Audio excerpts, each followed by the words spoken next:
The morning I discovered my grandchildren's betrayal was deceptively beautiful. July sunlight streamed through my kitchen's gingham curtains, casting honey gold patterns across the pine table where I'd served 3 generations of Sunday dinners. My sweet tea sat untouched, beads of condensation rolling down the glass like tears as I stared at the birthday card that had just been returned to me. Return to sender, scrawled across the envelope in my grandson Tyler's handwriting. 16 years of raising those children with every ounce of love in my heart, and now I wasn't even worth a phone call on my 70th birthday.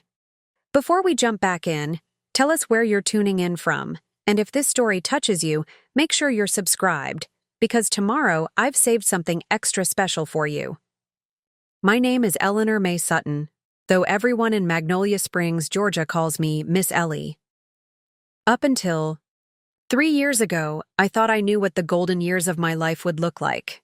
My husband Hank and I had modest plans, tending to our garden, fishing off the dock behind our lakeside home, maybe finally seeing the Grand Canyon when the summer heat broke. We had a comfortable retirement fund, supplemented by Hank's woodworking, business crafting rocking chairs that folks ordered from 3 counties over, and my small income from teaching piano to neighborhood children. We weren't wealthy by city standards, but here in Magnolia Springs, we had more than enough. We had each other. We had peace. That all changed on a stormy Tuesday evening when my daughter Charlotte showed up unannounced, mascara streaming down her face, clutching my 4-year-old granddaughter Savannah, while 6-year-old Tyler clung to her leg. The 3 of them stood shivering on our porch, rain pouring off the eaves above them, a single hastily packed suitcase at their feet. "Mama," Charlotte sobbed, water dripping from her blonde hair. "Jackson left us. He's been gambling again. The bank's taken the house and we've got nowhere to go. Just for a little while, Mama, please. Can the kids stay with you and Daddy? Just till I get back on my feet?" Hank and I exchanged glances across the doorway. We knew our daughter. Her little wiles had a way of stretching into forevers. But what could we do? These were our grandchildren standing in the rain, their little faces pale with confusion and fear. "Of course, sweetheart," I said, already reaching for Savannah. "Y'all come inside right now." That night, Charlotte slept in her childhood bedroom, the twins tucked in with Hank and me. She was gone before dawn, leaving only a hastily scribbled note propped against the sugar bowl. "Thank you. I'll call tomorrow." Love, char tomorrow became next week. Next week became next month. The children's clothes multiplied in the guest room. Their toys claimed territory in every corner of our living room. Their routines became ours. Tyler needed his grilled cheese cut in triangles, not squares. Savannah wouldn't sleep without her special blanket and the hall light on. Both asked daily when their mama was coming back. Charlotte called sporadically, always with fresh excuses. She was interviewing for jobs in Atlanta. She'd found a promising lead on an apartment in Savannah. She was taking classes to get her real estate license. There was always a reason why now wasn't a good time to take back her children. Hank tried to be patient. He converted his beloved woodworking studio, his pride and joy, into a proper bedroom for the twins. He taught Tyler how to fish and helped Savannah build fairy houses around the old oak tree in the backyard. But I could see the resentment growing in his eyes, especially when we had to cancel our 40th anniversary trip to Charleston, when we dipped into our savings to pay for Tyler's braces because Charlotte had forgotten to send their insurance information. "This isn't what we signed up for, Ellie," he whispered one night after we'd finally gotten the children to sleep. "I love those kids with all my heart, but this isn't fair to us." "I know," I said, because I did know. But what choice do we have? The choice came nearly 2 years later, when Hank reached his breaking point. Charlotte had just canceled her weekend visit, the 3rd time in 2 months, because she'd impulsively decided to go to a music festival with her new boyfriend, Derek. "That's it," Hank said, pacing our bedroom while I sat numbly on the edge of our bed. "She's using us, Ellie. She's living her best life while we're raising her children. She's going through a rough patch," I defended weakly. though I didn't believe it anymore. She's been going through a rough patch for almost 2 years. Hank's voice rose, then fell as he remembered the sleeping children. Meanwhile, we're postponing our retirement, draining our savings, and for what? So Charlotte can post concert selfies on Facebook? He was right. I knew he was right. But the alternative, calling family services, forcing Charlotte to take responsibility, seemed unthinkable. These were our grandchildren. They'd already been abandoned once. How could we abandon them too? I can't do this anymore, Ellie, Hank said finally, his voice flat with finality. I love you, but I can't keep living like this. What are you saying? My voice sounded strange to my own ears.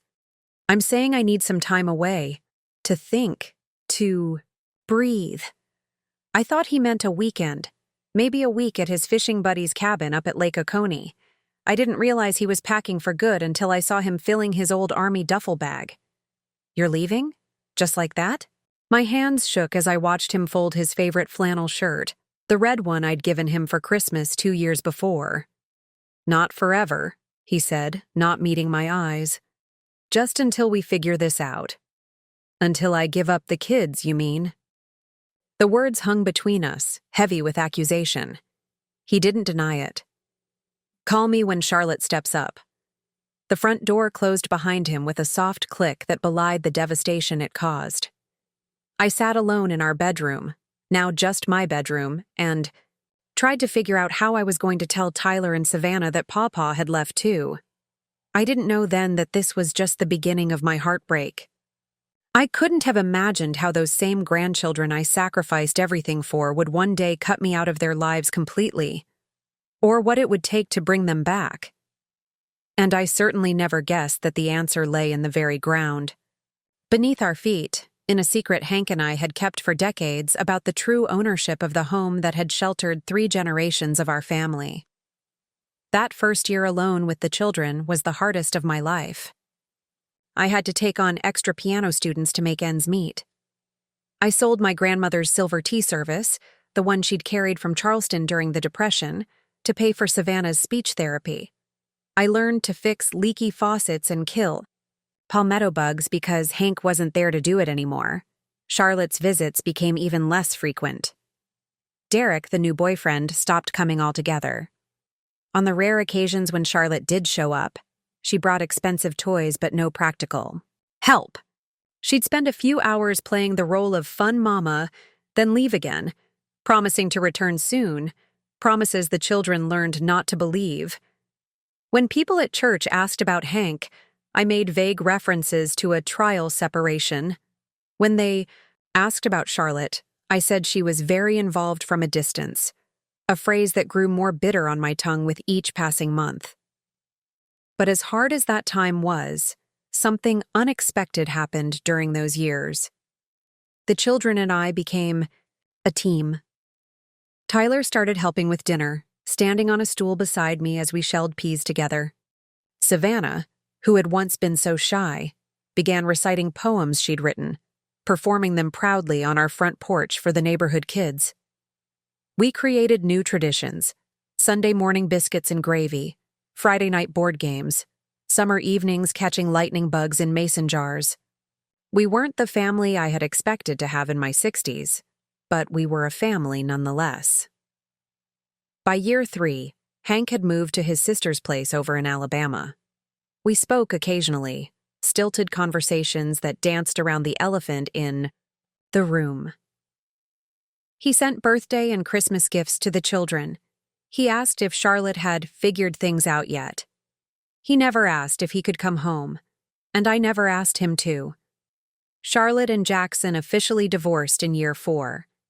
She moved to a small apartment in Atlanta that, unfortunately, didn't have room for the kids just yet.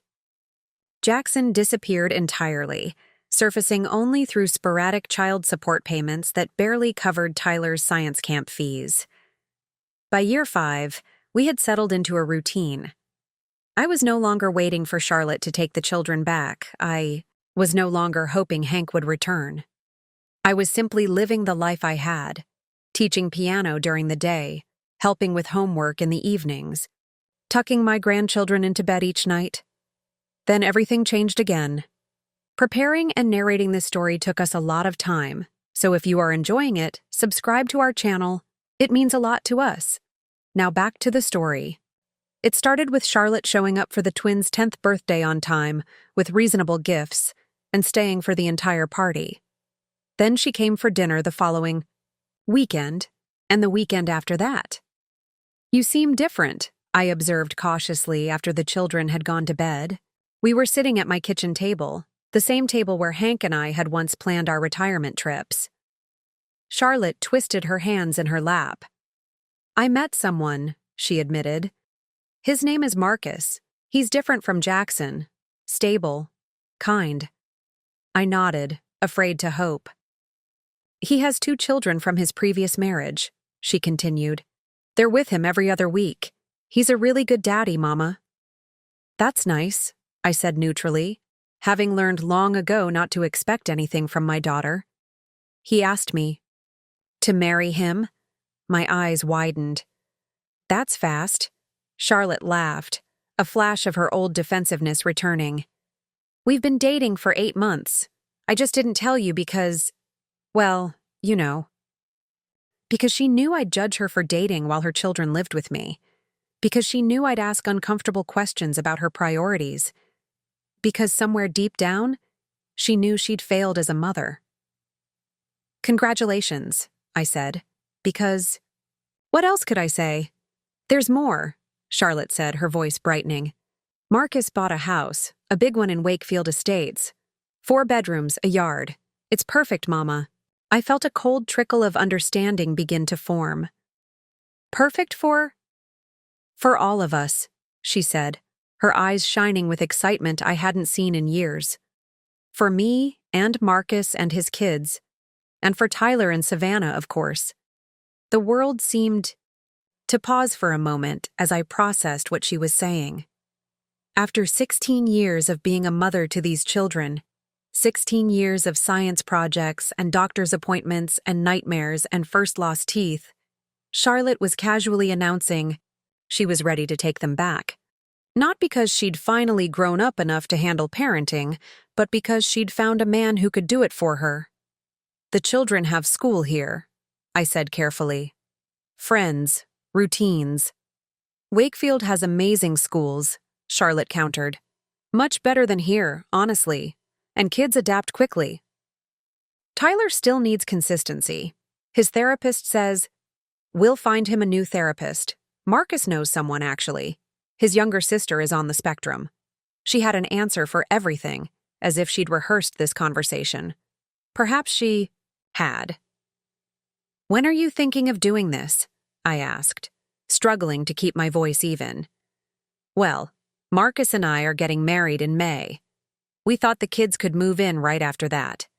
Gives them the whole summer to adjust before school starts." May. 2 months away. After 16 years, she was giving me 2 months' notice that my entire life was about to be upended again.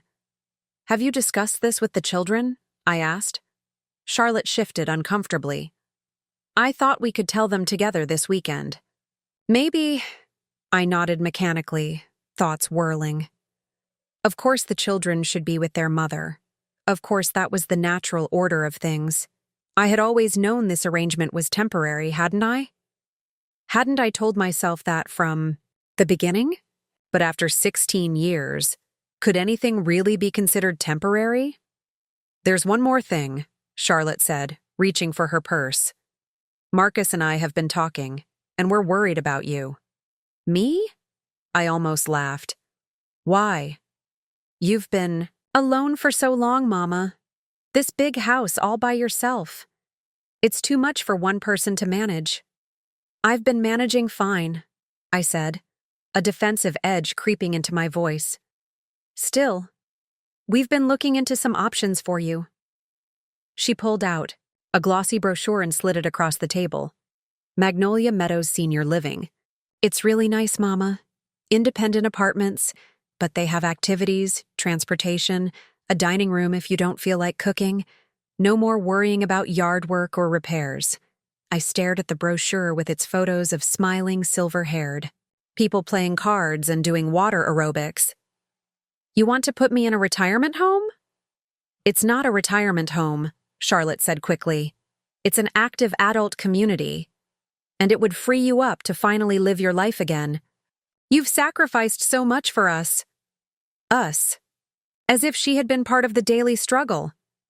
As if she had any idea what I had sacrificed. I'm 67, Charlotte, not 87. I know, but with the kids leaving, she trailed off, then reached for my hand. We just want you to be happy, Mama. Happy. Would I be happy without the children who had become the center of my world? Would I be happy in a sterile apartment surrounded by strangers? Would I be happy watching my daughter swoop in and claim the role of mother after years of part-time parenting? I need to think about it, I said finally. Charlotte smiled, relieved that I hadn't outright refused. Of course, take your time. But we both knew she wasn't really offering me time. She was offering me the illusion of choice, the same illusion Hank had offered when he packed his bag and walked out the door. After Charlotte left, I sat alone at the kitchen table, staring at the Magnolia Meadows brochure. The faces of the models smiled up at me, their eyes empty of the grief I felt building in my chest. 16 years ago, my life had been upended when Charlotte dropped off her children. Now it was being upended again as she prepared to take them away. But this time, I wouldn't be a passive participant in the dismantling of my life. This time, I had something Charlotte didn't understand, something even Hank had failed to see. I had become more than just a grandmother filling in for absent parents. I had legal standing, I had rights, and I had a plan. The next morning, I made 3 phone calls that would change everything. The first was to Margaret Wilcox, a family law attorney I'd met through the church quilting circle. The second was to my bank to discuss the children's accounts I'd been maintaining since they were toddlers. The third was to Hank. Ellie? His voice sounded distant, surprised. Is everything okay? Are the kids? The kids are fine, I interrupted. But Charlotte's getting married. She wants them back. A long silence stretched between us. When Hank finally spoke, his voice was carefully neutral. Isn't that what we've been waiting for? Is it? I challenged. Because it seems to me like you've been waiting for it. I've been raising them. Another pause. That's not fair, Ellie. None of this has been fair, Hank. Not to me, not to the kids. And I'm done letting other people decide our fate. I told him about Charlotte's plans, about Marcus and Wakefield Estates, about the casual way she expected to uproot the children's lives and mine, as if we were pieces on a game board she could move at will. What are you going to do? He asked when I finished. I'm going to fight, I said simply. The question is, are you with me or against me? For the first time in 5 years, I heard a spark of the old Hank in his voice, the man who had once promised to stand beside me for better or worse. What do you need me to do? I smiled, a plan already forming in my mind. Charlotte thought she could push me aside like an inconvenient piece of furniture. She thought that because she was the biological mother, she held all the cards. She was about to learn how wrong she was. The crisp morning air carried the scent of brewing coffee as I sat in Margaret Wilcox's office 3 days later. Her law firm occupied the second floor of a converted Victorian house in the old part of town, with windows overlooking an ancient magnolia tree. Margaret herself had a calm presence that immediately put me at ease, something I desperately needed, as I prepared to wage the battle of my life. So you've been the primary caregiver for 16 years, Margaret confirmed, reviewing the notes she'd taken during our initial phone call. And your daughter has maintained only sporadic contact? I nodded, clutching my handbag tightly in my lap. She visits maybe once a month, sometimes less. She's missed birthdays, school performances. Tyler barely remembers living with her. Margaret made another note, her fountain pen scratching softly against the legal pad. And financial support? Her ex-husband Jackson sends child support occasionally, but it's irregular and nowhere near what it costs to raise 2 children. Charlotte contributes nothing except occasional gifts. I swallowed hard, hating how the words made my daughter sound. I've maintained their health insurance through my piano teaching association, paid for all their daily expenses, therapies, extracurriculars. Margaret looked up, her dark eyes sharp but kind. Mrs. Sutton, I want to be very clear about something. In our state, grandparents who have been de facto parents for an extended period do have certain legal rights. But I won't pretend this will be easy. Courts generally favor biological parents, even those with questionable track records. I understand, I said, my voice steadier than I felt. I'm not trying to keep the children from Charlotte permanently. I just don't think it's in their best interest to be suddenly uprooted from the only stable home they've known, especially for the convenience of her new relationship. Margaret nodded. That's exactly what we'll focus on. The children's best interest. Not punishment, not revenge. Never revenge, I said quietly. I just want what's best for Tyler and Savannah. The word revenge lingered in my mind as I drove home from Margaret's office. Was some small, wounded part of me seeking retribution for the years of being taken for granted? For the nights I'd spent alone after Hank left? For watching Charlotte post vacation photos from Myrtle Beach while I struggled to pay for Tyler's occupational therapy? I pushed the thought away. This wasn't about punishing Charlotte or Hank. This was about protecting Tyler and Savannah from another disruption in their young lives, about ensuring that if transitions happened, they would be gradual and considerate of the children's needs, not abrupt and convenient for the adults involved. When I arrived home, I found Hank's truck in the driveway, the first time it had been there in 5 years. My heart constricted at the sight, memories flooding back of happier times when his return home was a daily certainty rather than a shocking surprise. He was sitting at the kitchen table, nursing a mug of coffee and chatting with Mrs. Dupree, our elderly neighbor who watched the children after school. Mrs. Dupree shot me a questioning look as I entered. It's all right, I assured her. Thank you for staying with them. After she left, an awkward silence fell between Hank and me. He looked older, more weather-beaten than I remembered, with new lines around his eyes and more gray in his beard. 5 years had changed us both. You cut your hair? He observed, gesturing to my silver bob that had replaced the long braid I'd worn during our marriage. 3 years ago, I replied, setting down my purse. Another silence. The kids at school? He finally asked. I nodded. They'll be home in about an hour. They don't know you're coming. Hank winced. I wasn't sure how to tell them. Neither was I admitted. How exactly do you explain to children that their grandfather decided they were too inconvenient to stick around for? The words were sharper than I intended, years of hurt crystallizing into verbal daggers. Hank flinched but didn't argue. I deserve that, he said softly. I know what I did was unforgivable. I'm not interested in forgiveness right now, Hank. I'm interested in helping Tyler and Savannah. That's why I called you. He nodded, accepting my terms. Tell me what you need. I sat across from Hank, keeping the table between us like a defensive barrier. Charlotte is getting married to a man named Marcus. They've bought a house in Wakefield Estates, and she wants to take the children immediately after the wedding, in May. I took a deep breath.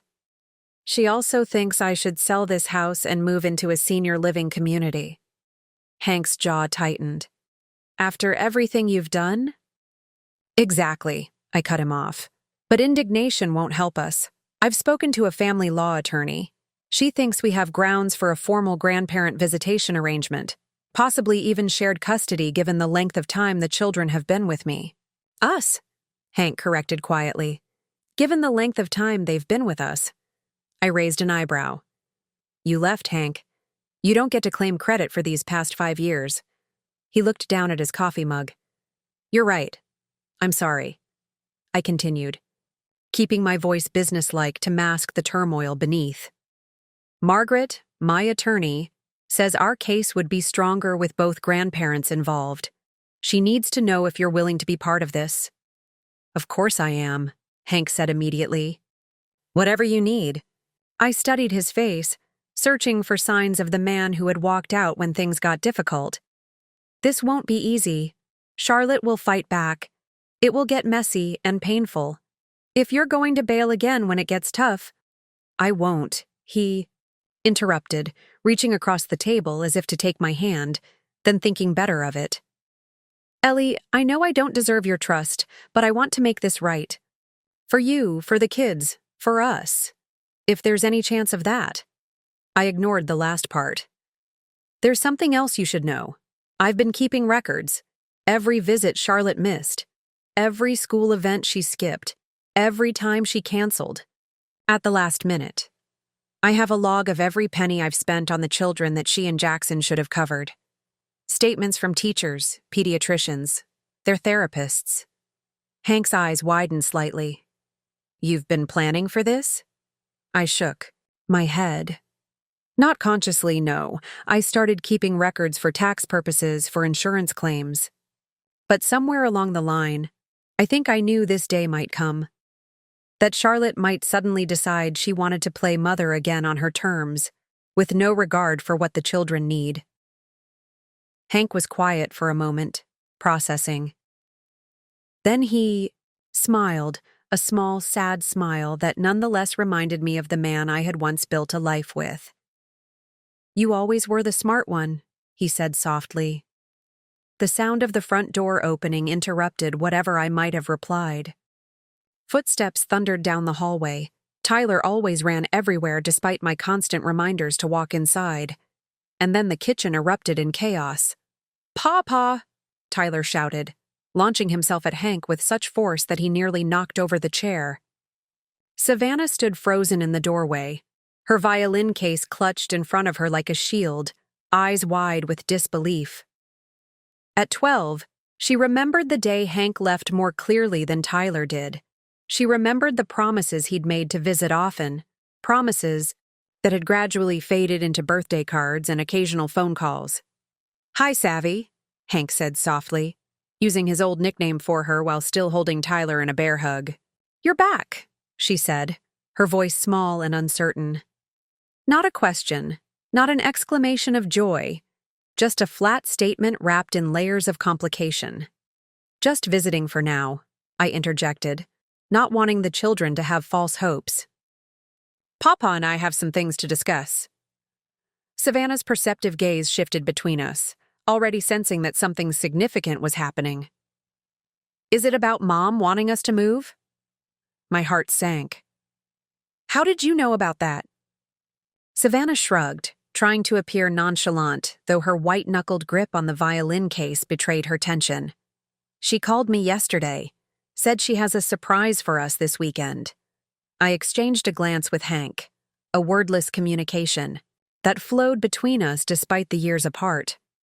Charlotte was already laying groundwork with the children, trying to present the move as an exciting adventure rather than the upheaval it would truly be. "Yes," I admitted, "it's about that.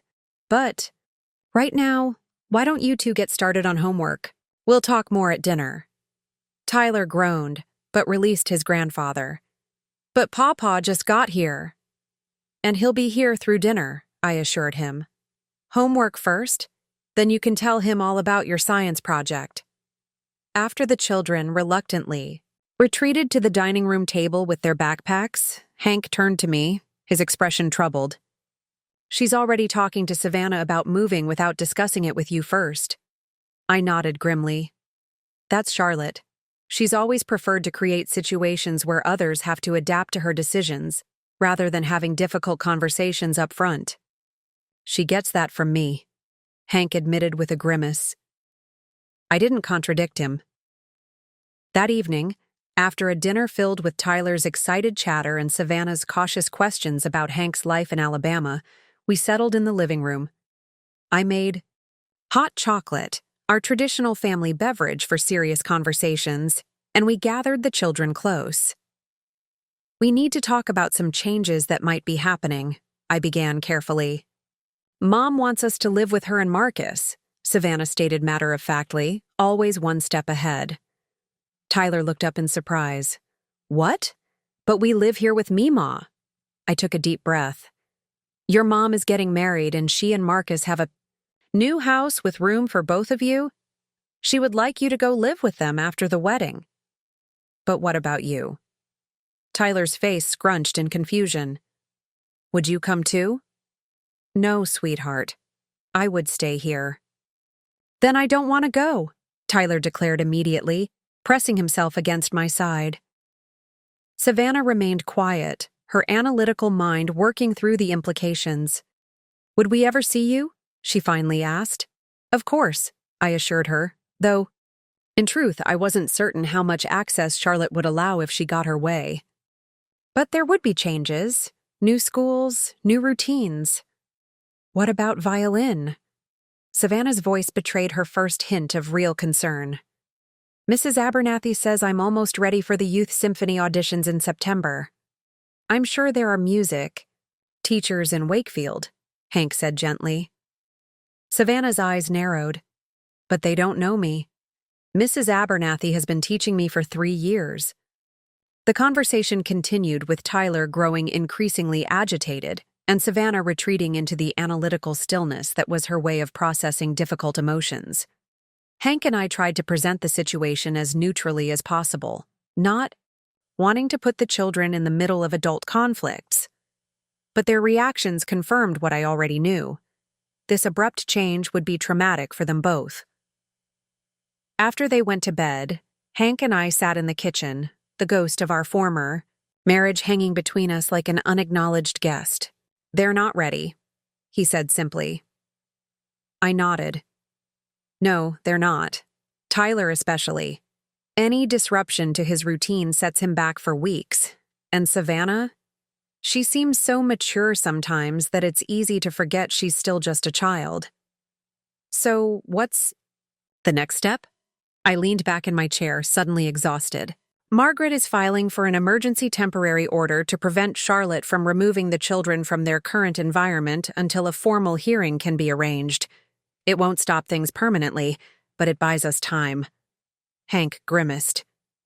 Charlotte won't take that well. No, I agreed. She won't.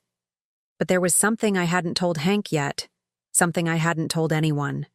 A truth about this house and the land it sat on that might change everything.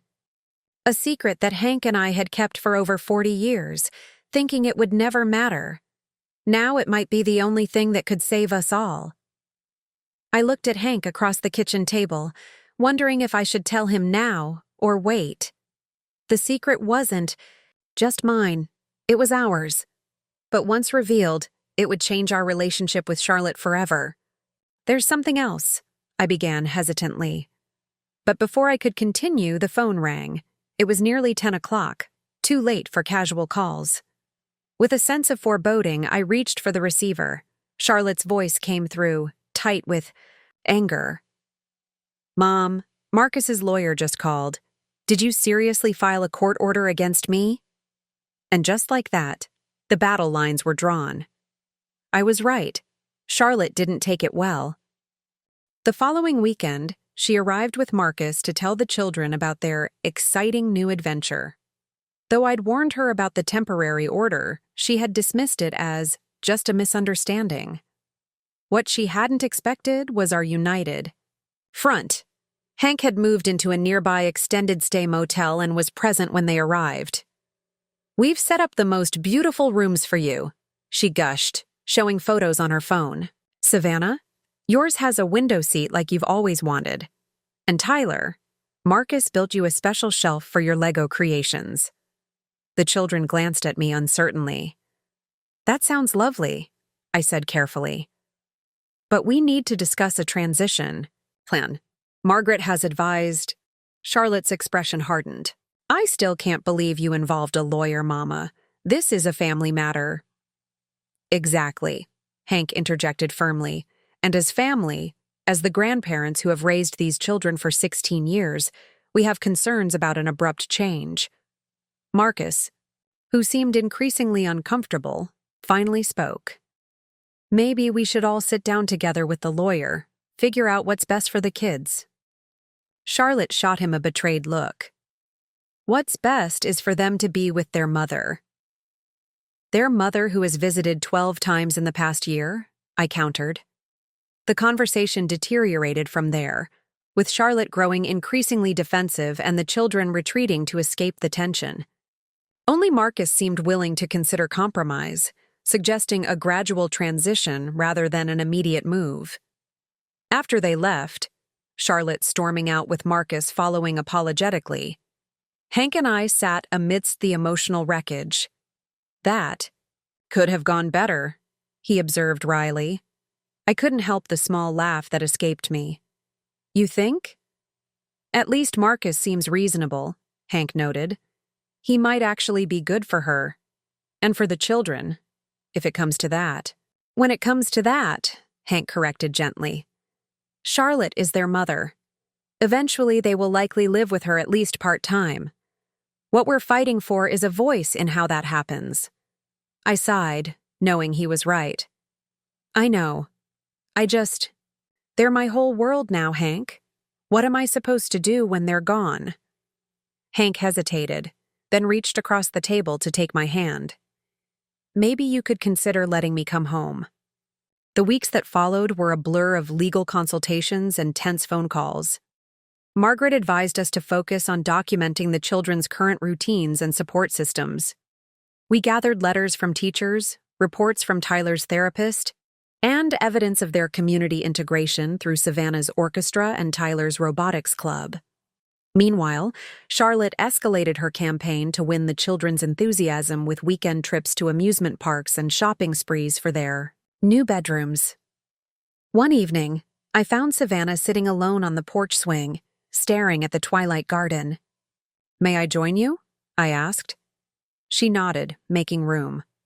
We swung in silence for several minutes. May, Ma, she finally said quietly. Do I have to go live with Mom if I don't want to? My heart constricted. It's complicated, sweetheart. That's what adults say when they don't want to tell the truth, Savannah observed with precocious insight. You're right, I admitted. The truth is, your mom is legally your parent, and parents usually get to decide where their children live. But, you've been my parent, Savannah insisted. You're the one who knows I like my sandwich cut in triangles, not rectangles. You're the one who comes to all my concerts. I held her close. I will always be your Mima, no matter where you live. But it won't be the same, she said, her voice trembling. That night, I called Hank at his motel. Savannah asked if she has to go live with Charlotte if she doesn't want to. Have you considered asking for their input at the hearing? Hank suggested. Children their age are sometimes allowed to express preferences. I'm reluctant to put them in that position. But they're already in the middle of this, Ellie. Was right, but the thought of making them choose was unbearable. There has to be another way, I said, more to myself than to him. Maybe there is, he replied thoughtfully. What about the deed? My breath caught. I've been thinking about it, but once we tell her, there's no going back. Maybe it's time for the truth, he said quietly. After hanging up, I pulled an old hat box from my closet. Inside, beneath faded photographs, lay a sealed envelope. The truth about the house on Magnolia Lane that might be our last resort. The morning of Charlotte's wedding dawned bright and clear. A perfect May day that seemed to mock my inner turmoil. I stood before my mirror, adjusting the collar of my sage green dress, purchased when I still believed I would attend as a proud mother rather than a legal adversary. The invitation remained on my dresser, its elegant calligraphy a painful reminder of how quickly family ties unravel. Charlotte had rescinded it 3 days earlier, her voice cold as she informed me my presence would create unnecessary tension. Are you sure you don't want me to drive you? Hank asked from the doorway, dressed for his day with the children. While Charlotte celebrated, he would take Tyler and Savannah fishing, a small attempt at normalcy amid the chaos. I shook my head. No, I need to do this alone. After they left, I sat alone reviewing the documents Margaret had prepared, a comprehensive transition plan that put the children's needs first. It outlined a gradual shift over 6 months, with joint decision-making on educational matters, guaranteed grandparent visitation, and a review process to ensure the children were adjusting well. Charlotte had refused to even look at it when I tried to share it last week. "I don't need your permission to parent my own children," she'd snapped. Today's approach would be different. Margaret had advised against confronting Charlotte on her wedding day, but I knew my daughter had chosen this date deliberately, believing I wouldn't dare disrupt her perfect day. She'd underestimated both my determination and my understanding of timing. I wasn't going to the ceremony or reception. Instead, I planned my arrival for when the wedding party would be taking photographs at Willow Creek Gardens before proceeding to the country club celebration. The Botanical Garden was a popular wedding venue, its manicured lawns and blooming azaleas providing a romantic backdrop. Today it would serve as battleground for a very different kind of negotiation. Through the ornamental gates, I could see the wedding party gathered near the central fountain. Charlotte radiant in white, Marcus handsome in his tuxedo, surrounded by friends and family. For a moment, I simply watched, struck by how little I recognized in my daughter. When had she become this stranger who could smile so brightly while cutting her mother from her? Life? Who could claim to love her children while treating them like accessories to be set aside and reclaimed at convenience? Taking a deep breath, I straightened my shoulders and walked through the gates. I timed my approach for a break in the photography session. Charlotte saw me first, her smile freezing mid-laugh. "Mom," she said, voice mixing shock and anger. "What are you doing here?" "I'm not staying," I assured her quietly. "I just need 5 minutes." Marcus had noticed us now, approaching with wary politeness. "Mrs. Sutton, congratulations on your daughter's marriage." "Thank you, Marcus," I replied, appreciating his civility. "And congratulations to you both. I truly wish you happiness." Charlotte crossed her arms, defensive posture at odds with her ethereal dress. "If you're here about the children, this isn't the time or place." "Actually," I countered gently, "it's exactly the right time.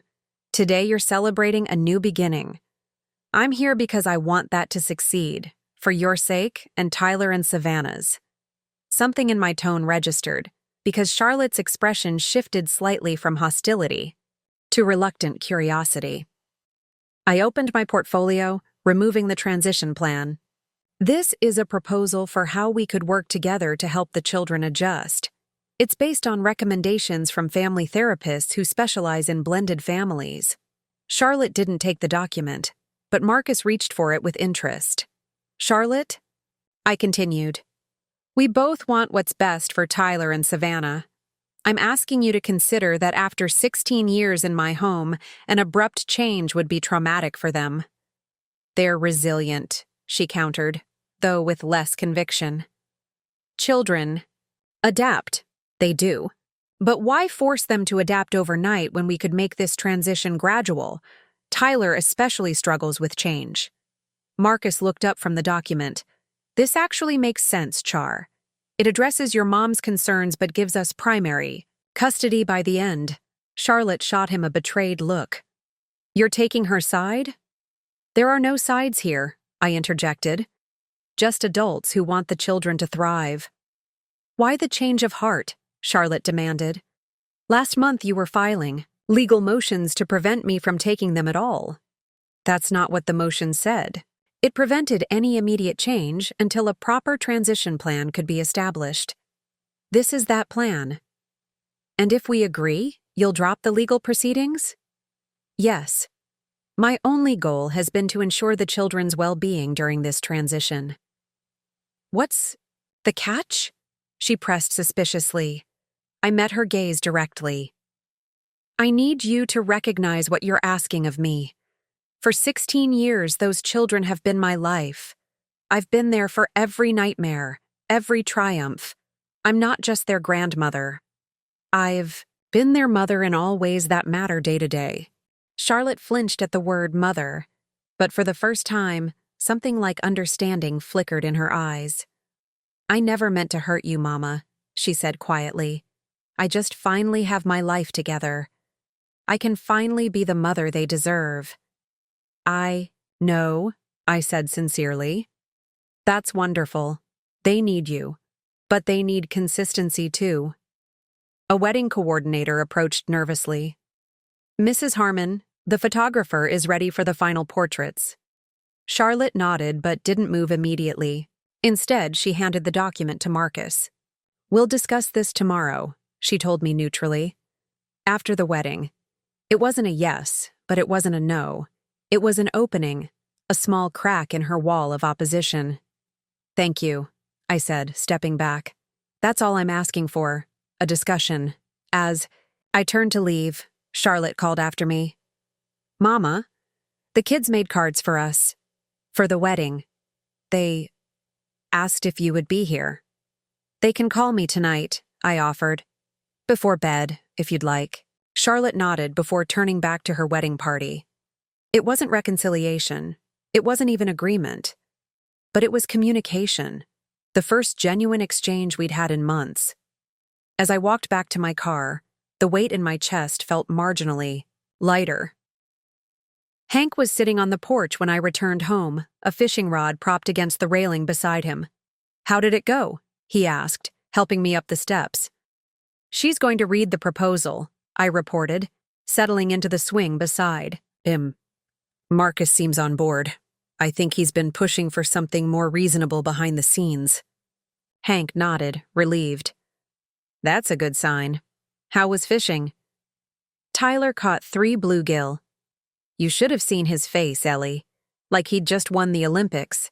And Savannah pretended to be disgusted by the worms but ended up being better at baiting the hook than either of us."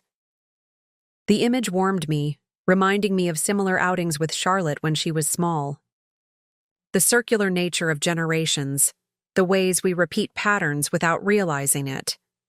We sat in companionable silence, the porch swing creaking gently, the evening air carrying the scent of jasmine from the arbor Hank had built years ago.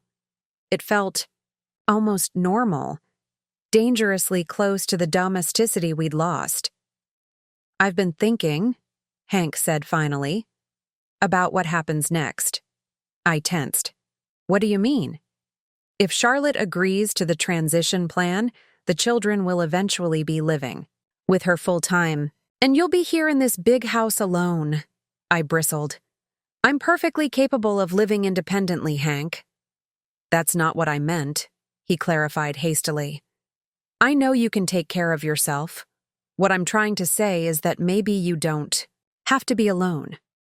The implication hung in the air between us, startling in its directness. 5 years of separation, and now he was suggesting… What exactly? "Hank," I began cautiously, "if you're proposing what I think you are, I'm not proposing anything. Not yet, anyway. I know I have no right to walk back into your life and expect things to be as they were. I left when you needed me most." I studied his face, noting the new lines around his eyes, the silver that now dominated his once dark beard. Time had changed us both physically, but the changes beneath the surface were more profound. "What are you suggesting, then?" I asked, quietly. He reached for my hand, his touch tentative. "I'm suggesting that we take our own transition plan. That we see if there's still something worth rebuilding between us, not for the children's sake, but for our own." The proposition was simultaneously terrifying and tempting.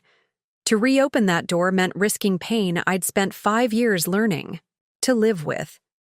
But to keep it closed meant potentially sacrificing a future that, despite everything, I found myself wanting to explore. "I don't know, Hank," I admitted. "So much has happened. We're different people now." "Yes," he agreed. "But maybe the people we've become could build something better than what we had before." Before I could respond, Tyler appeared, his hair damp from his bath. "Meemaw, you're home," he exclaimed, launching himself onto my lap. Papa took us fishing, and I caught 3 fish. I hugged him close, savoring the clean little boy smell, the weight of his body against mine. These were the moments I would miss most, the casual intimacy that couldn't be replicated in weekend visits. That sounds like quite an adventure, I told him. Did you thank Papa for taking you? Tyler nodded vigorously. Uh-huh, and guess what? He said maybe next time we can go camping. Real camping with a tent and everything. I raised an eyebrow at Hank, who had the grace to look slightly abashed. I said maybe, he emphasized. Someday. The implication wasn't lost on me, that there would be future outings, that Hank intended to remain present in the children's lives. In my life. The next morning, Charlotte called, her voice subdued, lacking its usual defensive edge. Mama, we read through the proposal. I held my breath. And? It's reasonable, she conceded reluctantly. Marcus thinks it makes sense for the kids. Relief flooded through me so powerfully I had to sit down. Does this mean you're willing to try it? Yes, but I have some conditions of my own. I'm listening, I assured her, reaching for a notepad. First, I want the transition period shortened to 4 months instead of 6. Second, I want them enrolled in Wakefield schools this fall. And third, she hesitated, and I braced myself. Third, I want you and Daddy to be part of the wedding photos we're retaking next weekend. The kids should have pictures with their grandparents. The unexpected concession brought tears to my eyes. Charlotte, yes, of course. This doesn't mean everything is fixed between us, she warned quickly. But Marcus pointed out that we're asking a lot of you, giving up the children you've raised. It's not fair to cut you out completely. It wasn't a full acknowledgement of my role, but it was a start. Thank you, I said simply. Should we have the lawyers draft a revised agreement? Yes. And Mama? Marcus and I want you to come to dinner tomorrow at the new house with the kids, so we can start figuring out how to do this. The invitation was awkwardly extended, but sincere. I'd like that, I told her. What time should we come? 6 o'clock. And Mama? Daddy is welcome too, if you want. After we hung up, I sat in stunned silence, trying to process the sudden shift. From conflict to tentative collaboration. Hank found me still staring at my notepad. Bad news? He asked, concerned. I looked up, smiling through my shock. No, actually. She's agreed to the transition plan, and she's invited us to dinner tomorrow. Both of us. As his eyebrows shot up in surprise, I thought about the yellowed envelope still hidden in the hat box. Our trump card. The truth about who truly owned the house on Magnolia Lane. For now, it could remain our secret. But I kept it close. Just in case. The first dinner at Charlotte and Marcus's new house was as awkward as expected, with conversations stilted and smiles strained. But it was a beginning. The children raced through the spacious rooms, exclaiming over their new bedrooms, while the adults sipped wine and navigated the delicate balance between past grievances and future cooperation. By the third visit, a week later, things had begun to ease. Marcus's children, Lily, 14, and Jason, 12, had joined us, adding a new dynamic to the blended family experiment. She has the exact same bedroom at Mima's house, I overheard Savannah telling Lily, showing off a treasured seashell collection. My grandma helped me put up shelves for them. The casual reference to my home as Mima's house caught me off guard. A reminder of how children adapt their language to fit complicated adult arrangements. In Savannah's world, she now had 2 mothers, Charlotte, who had given birth to her, but remained a peripheral figure for years, and me, who had raised her day to day.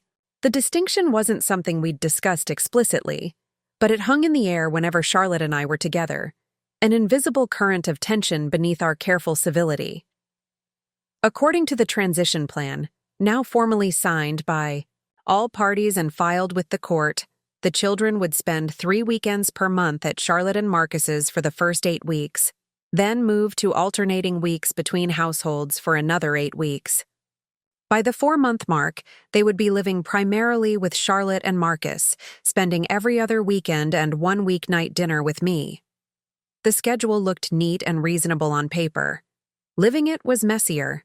Tyler had a meltdown the first time he stayed overnight without me, his anxiety manifesting in a refusal to sleep and ultimately a frantic midnight call for me to come get him. Charlotte had been surprisingly understanding, agreeing that we should take the overnight stays more gradually for him while keeping Savannah on the original schedule. "I didn't realize how attached he was to your routines," she admitted, when I arrived, Tyler's tear-streaked face buried in my shoulder as soon as I walked through the door. "Marcus thinks maybe we should keep his bedtime the same as at your house, use the same stories." It was the first time Charlotte had acknowledged the impact of my parenting style, a small victory amid the challenges of transition. Hank, meanwhile, had moved from the extended stay motel to a small rental cottage 3 blocks from my house, close enough to be actively involved with the children during their time with me, yet separate enough to respect the limbo our relationship still occupied. We hadn't discussed his suggestion about rebuilding our marriage since that evening on the porch swing, both of us tacitly agreeing to focus on the children's transition first. But something was shifting between us, evident in small moments. His hand lingering when he passed me a coffee mug, my instinctive step toward him when something amusing happened, the way our eyes sought each other across rooms. After decades, together and years apart, we were rediscovering each other, proceeding with caution but also with unmistakable intent. 6 weeks into the transition, Charlotte called with an unexpected request. "Marcus and I want to take the kids to his parents' lake house for 4th of July weekend," she explained. "His whole family will be there. It's their annual tradition." According to our agreement, the holiday weekend should have been split, with the children spending the actual 4th with me and the surrounding days with Charlotte and Marcus. "I know it's your holiday time," Charlotte continued, surprisingly apologetic. "But it would mean a lot to Marcus, and it's a chance for the kids to bond with their new extended family. A year ago, even 6 months ago, I would have resented the request, seen it as another example of Charlotte prioritizing her new life over established commitments. But the weeks of cooperation had softened something in me, perhaps in her as well. "Let me think about it," I said, neither agreeing nor refusing outright. That evening, while Hank and I prepared dinner, another domestic ritual we'd slipped back into with surprising ease, I mentioned Charlotte's request. "The lake house is important to Marcus's family," Hank commented, dicing onions with the precision of someone who'd spent years helping me in the kitchen. "His father built it himself, from what I understand." I raised an eyebrow. "How do you know that?" Hank shrugged, looking slightly embarrassed. "Marcus and I got to talking last week when I dropped the kids off. He's actually a pretty decent guy. The revelation that Hank and Marcus had developed some kind of rapport shouldn't have surprised me, but it did. While I'd been cautiously rebuilding my relationship with Charlotte, Hank had apparently been forming connections of his own with our new extended family. "What do you think I should do about the holiday?" I asked, genuinely curious about his perspective. He set down his knife, turning to face me directly. "I think you should let them go." I felt a twinge of disappointment, having half hoped he would support my claim to the agreed-upon schedule. "Why?" "Because we're trying to build something here, Ellie. Something cooperative, and sometimes that means being flexible when it matters. To the other side." He hesitated, then added, "But I also think you should ask for something in return." I tilted my head, intrigued. "Like what?" "Like Labor Day weekend at the Gulf. That cottage we used to rent when Charlotte was little is still available," I checked. "We could take all the kids. Maybe even invite Charlotte and Marcus for part of it." The suggestion startled me, not just the idea of a counteroffer, but the implication that Hank and I would be hosting the excursion together, as a unit, as a couple. You've been thinking about this, I observed. He smiled, a hint of the old. Hank in the curve of his lips. I've been thinking about a lot of things. I called Charlotte the next morning and proposed the exchange, 4th of July for Labor Day, with an invitation extended to her and Marcus to join us at the Gulf for the key, final day if they wished. She agreed readily, seeming almost relieved by my flexibility. Mama, she said just before we hung up, I appreciate this. I know we've asked a lot of you with the kids and everything. It wasn't a full apology for the months of tension, but it was an acknowledgement. Perhaps the most I could expect from my stubborn daughter. They're worth it, I replied simply. The 4th of July weekend without the children felt strange after years of constant responsibility. Hank suggested we use the time to revisit old pastimes that had fallen by the wayside during our grandparenting years. We went hiking in the state park, ate dinner at a restaurant too fancy for children's menus, and spent a lazy afternoon at the art museum. Activities that reminded me of who we had been before life's complications had pulled us in different directions.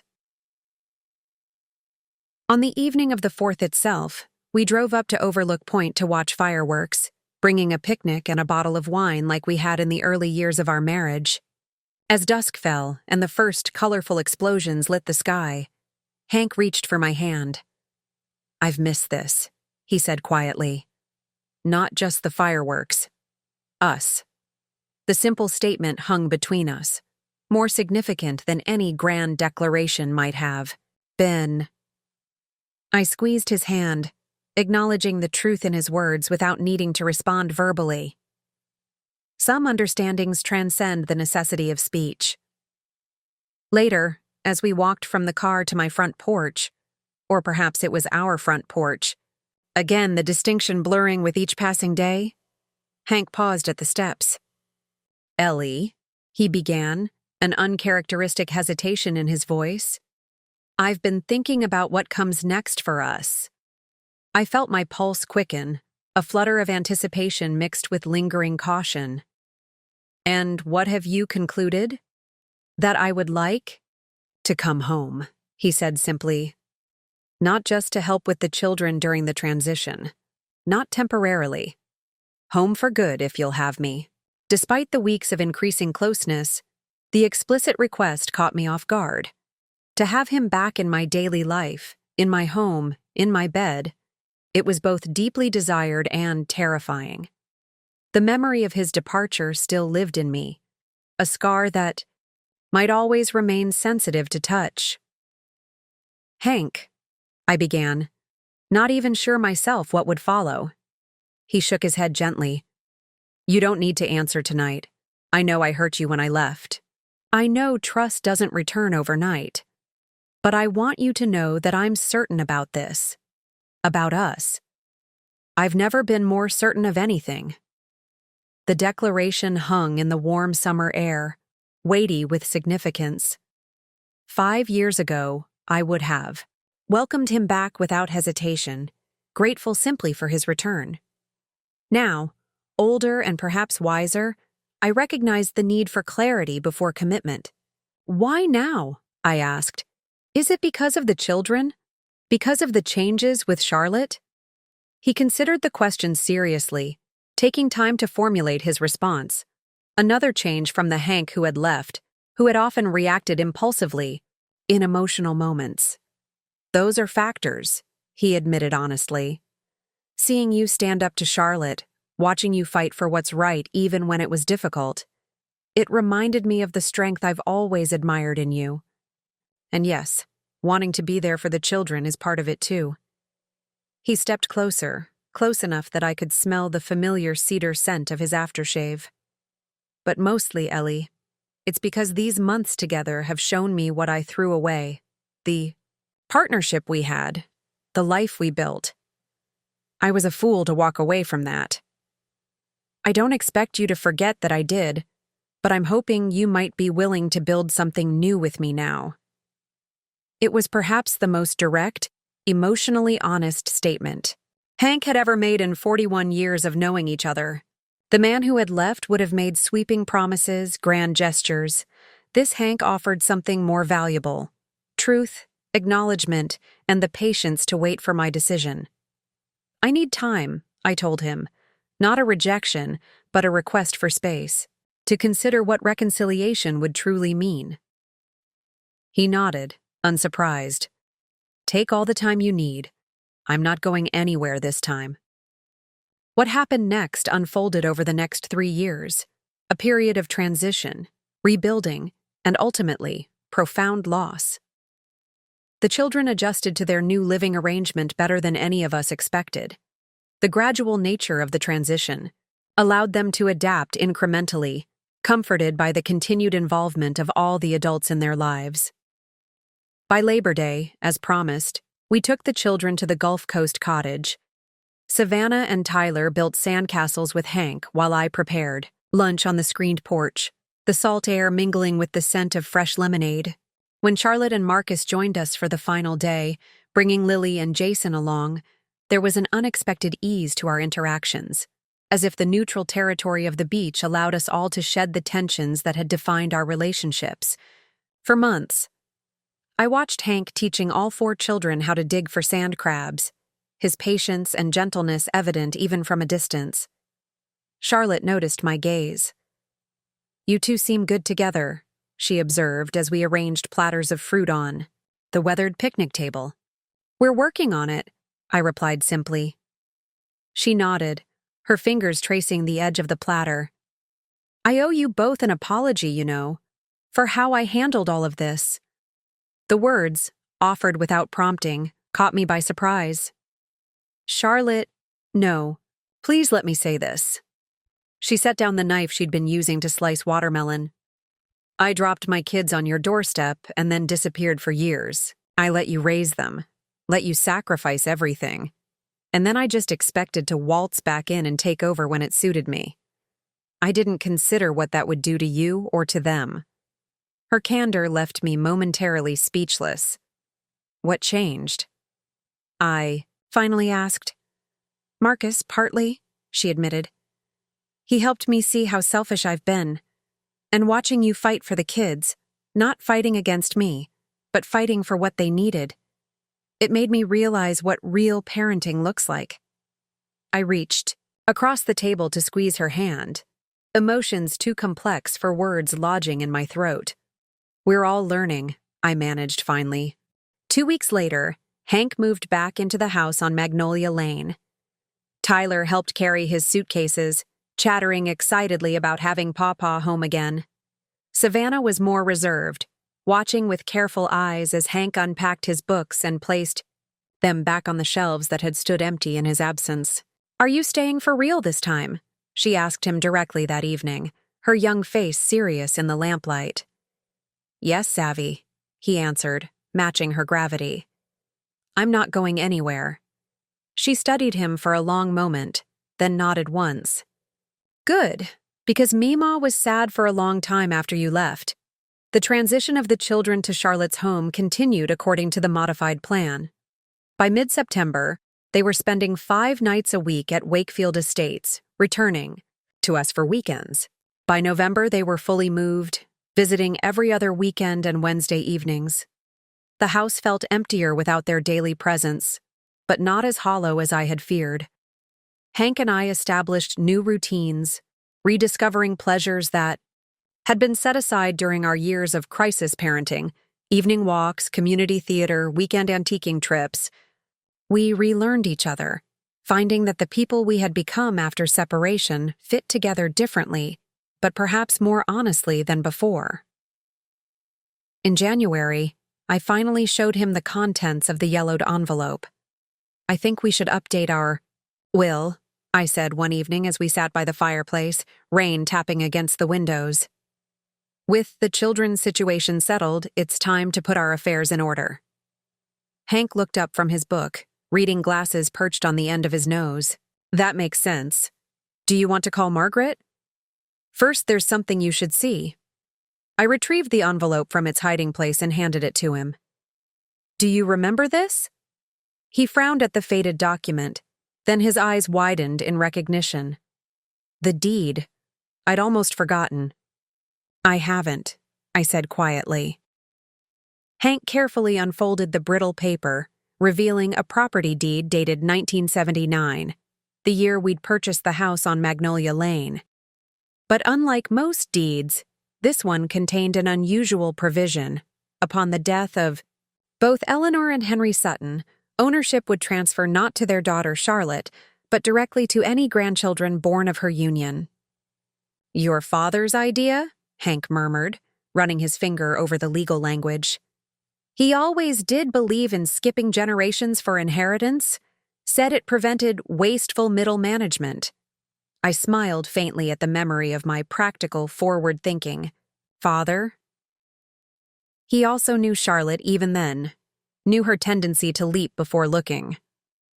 "Have you told her about this?" Hank asked, refolding the deed with careful hands. I shook my head. No. I considered using it during the custody dispute. Margaret called it our nuclear option.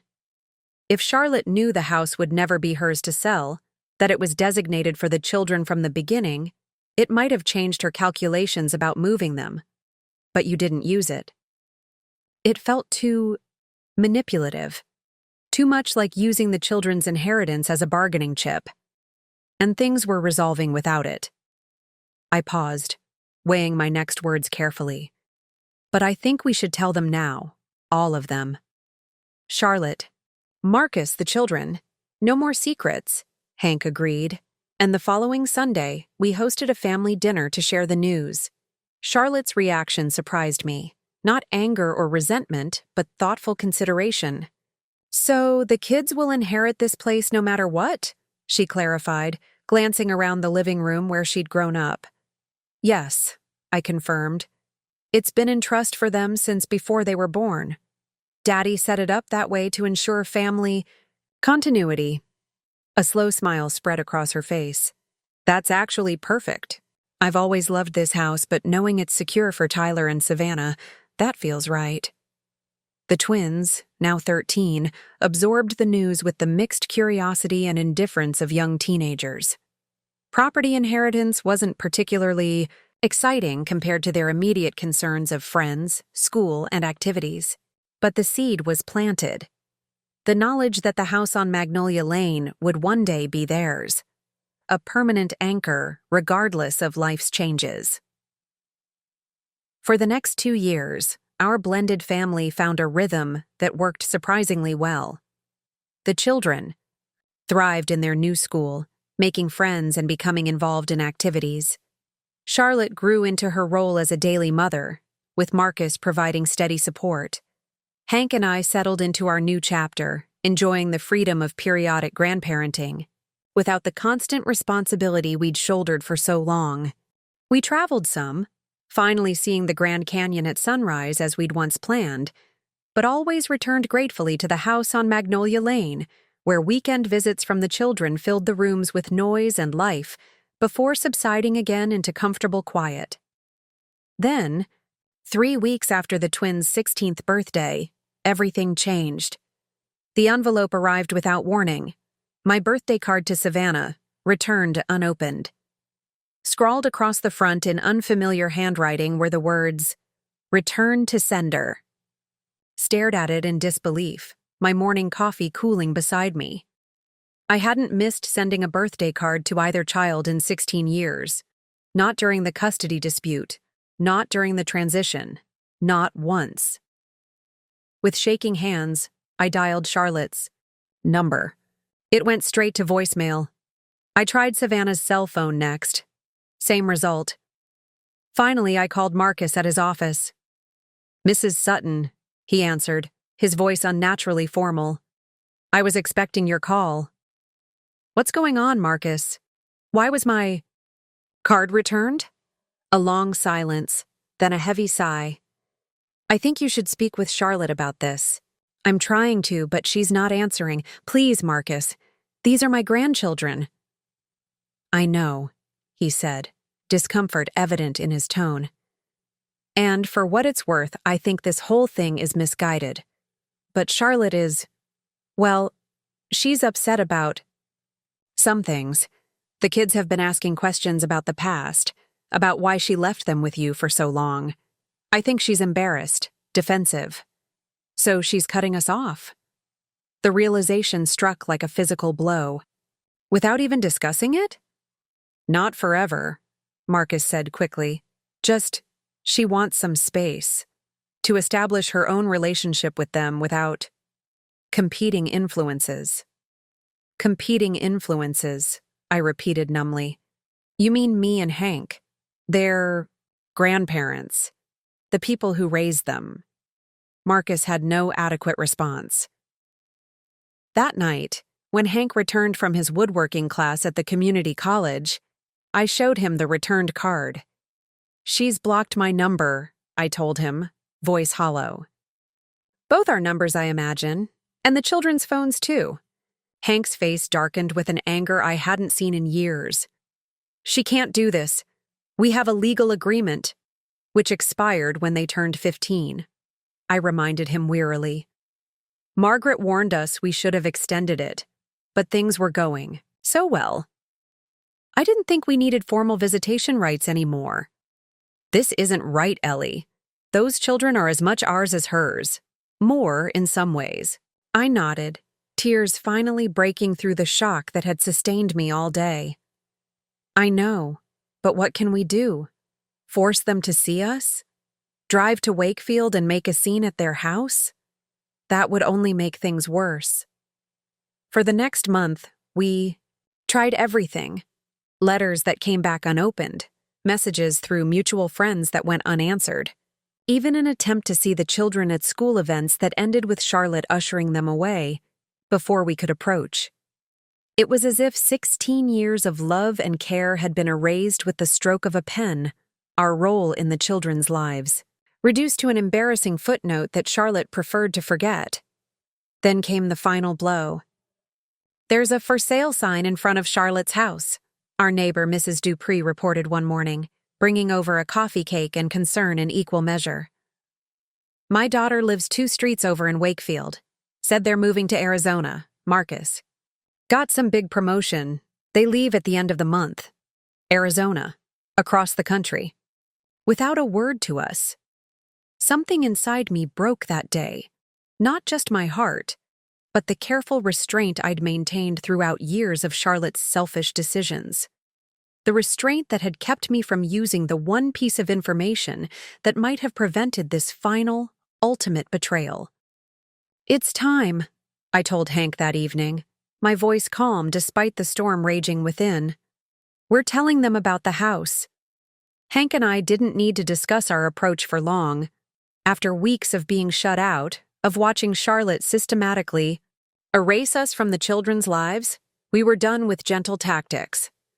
I'll drive, Hank said simply, car keys already in hand. The 20-minute journey to Wakefield Estates passed in tense silence.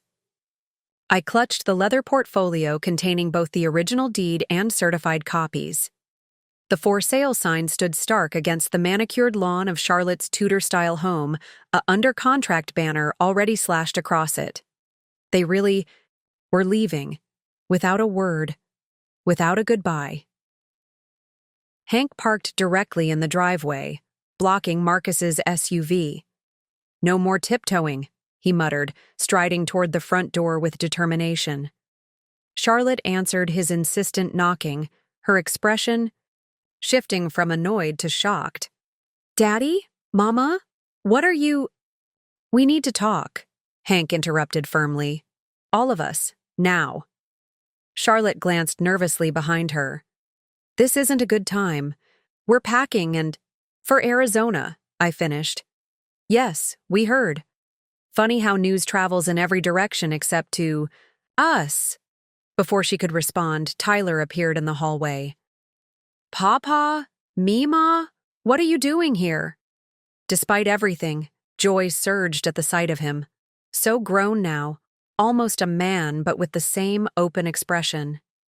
We've missed you so much, he started toward us, but Charlotte put out an arm, stopping him. Tyler, go get your sister and Marcus. In the formal living room, among half-packed moving boxes, our fragmented family assembled. Savannah entered last, her face a careful mask that broke my heart. "What's this about?" Marcus asked uncomfortably. "We're on a tight schedule with the move." "Yes, the move," Hank said, deceptively casual. "To Arizona, without so much as a phone call to us." Charlotte's chin lifted defensively.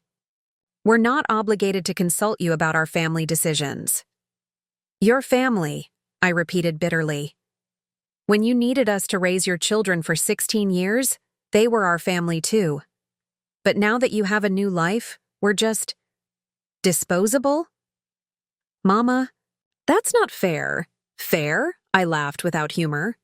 "Was it fair to drop 2 toddlers on our doorstep and disappear for years? Was it fair to come back only when it suited you? When you had a man willing to provide the stability you couldn't manage alone? Was it fair to cut us out completely once? You decided we were inconvenient reminders of your failures as a mother." The room fell silent. Tyler stared at his feet. Savannah's eyes darted between her mother and me, calculating. "Is that why you stopped letting us visit?" she asked Charlotte directly. "Because you're embarrassed about before?" Charlotte flushed. "It's complicated, Savannah. There's history." "Then explain it," Tyler interrupted with unexpected steel. "Because ignoring Mima and Papa feels wrong. They're our family too." Marcus placed a calming hand on Charlotte's shoulder. "This isn't how we wanted to have this conversation, but the kids are old enough to understand. Eleanor, Henry, we appreciate everything you did, but we need to establish ourselves as a nuclear family without complications." "Complications," I echoed, exchanging a glance with Hank. I opened the portfolio and removed the deed. "We didn't come here to argue about visitation. We came because you're selling this house and moving across the country, and there's something you all need to know." I placed the document on the coffee table. "This is the deed to our house on Magnolia Lane, the one where we raised Tyler and Savannah for 16 years. Charlotte glanced at it with minimal interest. "What about it?" "It's not going to be ours much longer," Hank explained. "We've been thinking about downsizing, maybe moving to one of those senior communities." Charlotte's expression brightened. "That makes sense. We could help you get the house ready to sell before we leave." "We're not selling it," I said simply. Charlotte frowned. "But you just said, 'We're not selling it because it's not entirely ours to sell,'" Hank clarified. "It hasn't been since 1979. I turned to the twins. "When your great-grandfather, my daddy, helped us buy this house, he set up a very specific arrangement. The house was placed in a trust. While Pawpaw and I live there and maintain it for our lifetimes, the actual ownership passes directly to you upon our deaths. Not to your mother, but to you." Twin expressions of surprise flashed across their young faces. "We own Mima's house?" Tyler asked, confused. "You will," Hank confirmed. "It's been held in trust for you since before you were born." Charlotte stood abruptly, color draining from her face. "That's impossible. Daddy would have told me."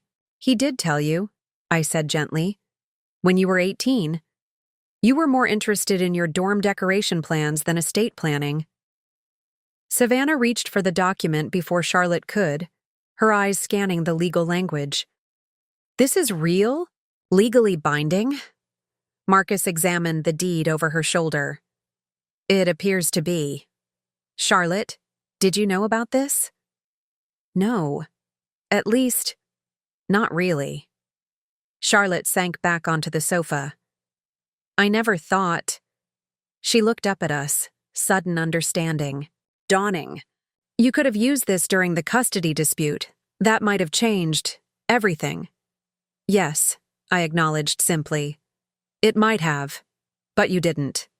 "No. We wanted you to make decisions based on what was best for the children, not on property or money." Charlotte was quiet for a long moment. "Why are you telling us now?" I met her gaze directly. "Because you're moving across the country without letting us say goodbye. Because you're cutting them off from their roots, from the home that's been waiting for them their entire lives." The silence that followed was profound. Finally, Charlotte spoke, her voice barely above a whisper. "I've made so many mistakes." The admission, free of defensiveness, caught me by surprise. When I left the twins with you, I told myself it was temporary. That I was doing what was best while I got my life together. But weeks became months, and months became years, and it was just easier to let you do the hard parts. Her voice broke slightly. Then when I finally had my act together with Marcus, I convinced myself I deserved them back, that I could just pick up where I left off. She looked up, tears glistening. "I never really thanked you, did I? For raising my children when I couldn't." "Charlotte," I began, my own voice unsteady. And then when they started asking questions about before, why they lived with you so long, why I wasn't around, I panicked. "I was so ashamed. It was easier to cut you off than face what I'd done." An unexpected voice broke into the emotional moment. "We're not moving to Arizona," Savannah announced firmly. All eyes turned to her. "Savvy, honey," Charlotte began. "Your dad's job is important, I know, but so is this." She held up the deed. "This is our heritage, Mom, our inheritance. You can't just take us away from that. Not again." "I'm not going either," Tyler added firmly. "I don't want to leave my school, my friends, or Meemaw and Pawpaw." Marcus sighed deeply. "The kids have a point. This changes things. I can see if they'll let me manage the expansion remotely." The conversation that followed lasted hours. Plans were remade, compromises considered. Marcus would try for a remote arrangement. The Wakefield house sale would proceed, but they would look for something closer to Magnolia Lane. Most importantly, the barriers between us began to crumble. Charlotte's shame, my hurt, the children's confusion, all were laid bare in a long overdue conversation. As we prepared to leave, Savannah approached me in the foyer. "You never stopped sending birthday cards, did you? Even when they came back?" I brushed a strand of hair from her face. "Not once in 16 years, sweetheart." She hugged me fiercely, the way she had as a little girl after a nightmare. "I'm sorry, Meemaw. I should have called you anyway." Tyler joined us, wrapping his gangly teenage arms around us both. "Does this mean we can come visit whenever we want now?" "It means," Hank said, joining our circle, "that no one can ever separate us again." Charlotte watched from the doorway, her expression a complex mixture of regret and resolution. "I promise," she said softly. "Never again." One revelation, the truth about who owned their home, had accomplished what months of pleading could not. It had brought my grandchildren back to me. The 6 months following our confrontation were a time of careful rebuilding, of trust, relationships, and family bonds that had been stretched almost to breaking. Marcus negotiated a compromise with his company. He would oversee the Arizona expansion with monthly travel rather than relocation. They sold the Wakefield house as planned, but purchased a smaller home just 10 minutes from us in Magnolia Springs. The twins finished their sophomore year at Wakefield High, then transferred to Magnolia Springs Academy, the same school Charlotte had attended decades earlier. Our first holiday together, Thanksgiving, was awkward but healing. Charlotte overcomplicated the menu, trying too hard to impress. Marcus told too many jokes to fill uncomfortable silences. The twins oscillated between teenage aloofness and bursts of childhood enthusiasm. Hank and I exchanged glances across the table, silently supporting each other through the minefield of rebuilding family dynamics. By Christmas, something had shifted. The forced quality of our interactions had softened into something more genuine. When Charlotte asked for my cornbread dressing recipe, the one she'd grown up with, I recognized it as the olive branch it was. "Come over and we'll make it together," I offered. "Bring the twins. It's time they learned it too." That afternoon, 3 generations measured and mixed and shared stories. Charlotte laughed as I recounted how my own mother had nearly set the kitchen on fire the first Thanksgiving after my wedding. I never knew that, she said, pausing in her celery chopping. There's a lot we've never talked about, I acknowledged. That's changing now. By spring, we'd established a new routine. Sunday dinners at the house on Magnolia Lane became a weekly tradition. The twins often stayed overnight, sleeping in the rooms that had once been theirs full-time. Occasionally, they brought friends, expanding our circle naturally. Hank flourished in his rekindled relationship with the children. He taught Tyler woodworking in the shed behind the house. He attended every one of Savannah's orchestra performances, claiming the same seat each time, 3 rows back, just left of center, where the acoustics were best. Charlotte and I found our way back to each other slowly. We began meeting for coffee once a week, neutral territory where we could talk about everything or nothing. I was so angry at you for so long, she admitted during one of these sessions. For being a better mother to my children than I was. For making it look easy when I found it so hard. It wasn't easy, I told her. Not any of it, and I made plenty of mistakes. But you showed up, she said simply. Every day you showed up. So are you now, I reminded her. That's what matters most. Marcus proved to be the unexpected bridge builder in our family. Free from the tangled history that Charlotte and I navigated, he moved easily between households, dropping by with fresh tomatoes from their garden or stopping to help Hank with a stubborn plumbing issue. His pragmatic kindness smoothed rough edges, creating connections where before there had been only walls. As Tyler's 17th birthday approached in August, he asked for an unusual gift. I want you and Pawpaw to show me and Savannah all the important papers, he said. About the house and stuff. Mom told us we should learn about it. It was Charlotte who had suggested this. Charlotte who was encouraging her children to understand their inheritance rather than hiding it. The realization brought tears to my eyes. On the Sunday following Tyler's birthday lunch, the 5 of us, Hank, me, Charlotte, Tyler, and Savannah, gathered in Hank's study. Marcus had tactfully excused himself, understanding this was a moment for the direct family line. Hank spread the documents across his desk, not just the deed, but insurance policies, tax records, the detailed history of improvements and maintenance. The trust transfers ownership to both of you equally upon our deaths, he explained to the twins. But there's a provision that allows you to begin taking responsibility for certain aspects earlier, if you're interested. Like what? Savannah asked, intrigued. Like learning about property taxes, insurance requirements, maintenance schedules, I elaborated. The practical aspects of home ownership that most people learn the hard way. Tyler, who had recently developed an interest in business, leaned forward eagerly.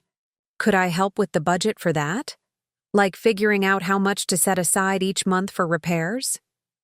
Charlotte watched her children's enthusiasm with a bittersweet smile. You're teaching them things I never bothered to learn. It's not too late for you either, I told her. This is your heritage too, Charlotte. Not the ownership, but the knowledge of it. Something shifted in her expression. A letting go of old resentments, perhaps. I'd like that, Mama. That fall, we began a new tradition, monthly house meetings, where all 3 generations gathered to discuss maintenance issues, financial planning, and future improvements. Tyler created spreadsheets. Savannah researched historically appropriate paint colors. Charlotte offered to coordinate landscaping, drawing on skills from her garden club. Even Marcus joined in, offering his engineering expertise when we discovered the East Foundation needed reinforcement. It's like the house itself is healing our family, Hank observed one evening, binding us together again. I smiled, thinking of my father's foresight. Maybe that's what Daddy intended all along. 3 years have passed since that confrontation in Charlotte's living room. 3 years of rebuilding, learning, and growing together as a family. This morning, as June sunshine filters through my kitchen curtains, I sip my coffee and watch. Tyler outside, showing Marcus's nephew how to properly mulch around the azaleas. At 20, he's grown into a thoughtful young man, studying business at the state university. Savannah is coming home next week from her freshman year at the conservatory, where she's studying violin performance. Charlotte and Marcus are thriving in their marriage. She's started a small interior design business, specializing in helping senior citizens modify their homes for aging in place. Her way of honoring what Hank and I did for her children. As for Hank and me, we've settled into a sweet autumn season of our marriage. After decades of turbulence, we've found a peaceful rhythm. We still bicker sometimes, but underneath runs a deep current of appreciation for having found our way back to each other. The house on Magnolia Lane stands as it has for decades, sheltering our expanding family through all seasons. We've made some accommodations to our aging bodies, but otherwise, it remains the same sturdy haven it's always been. Sometimes in the quiet evenings, I think about the long, winding path that brought us here. When Charlotte first appeared with 2 small children, I thought my life had been derailed. When she returned years later to reclaim them, I believed I was losing everything that mattered. When she cut us off completely, I was certain nothing could heal the wound. I was wrong each time. The truth I've come to understand is that family doesn't follow straight lines. It bends and twists, sometimes breaks and requires mending. The love remains, even when obscured by hurt or pride. And sometimes the very thing you fear losing becomes the foundation for something stronger. Yesterday, Tyler surprised us with plans to convert the old carriage house into a small cottage for when Hank and I might want something all on one level, but still on the property. His thoughtfulness brought tears to my eyes, not just the practical consideration, but the assumption of continuity, of family extending into future generations on this land we've loved. The morning I discovered my grandchildren's betrayal, I thought my world had ended. I couldn't have imagined that the journey ahead would lead to this moment of profound gratitude, for the house that has sheltered us, for the husband who found his way back home, for the daughter who finally grew into her strength, and for my grandchildren who refused to be separated from their roots once they understood who truly owned their home. Not just the legal deed with their names upon it, but the legacy of love that made this house a sanctuary for generations. Up next, you've got 2 more standout stories right on your screen. If this one hit the mark, you won't want to pass these up. Just click and check them out. And don't forget to subscribe and turn on the notification bell so you don't miss any upload from us.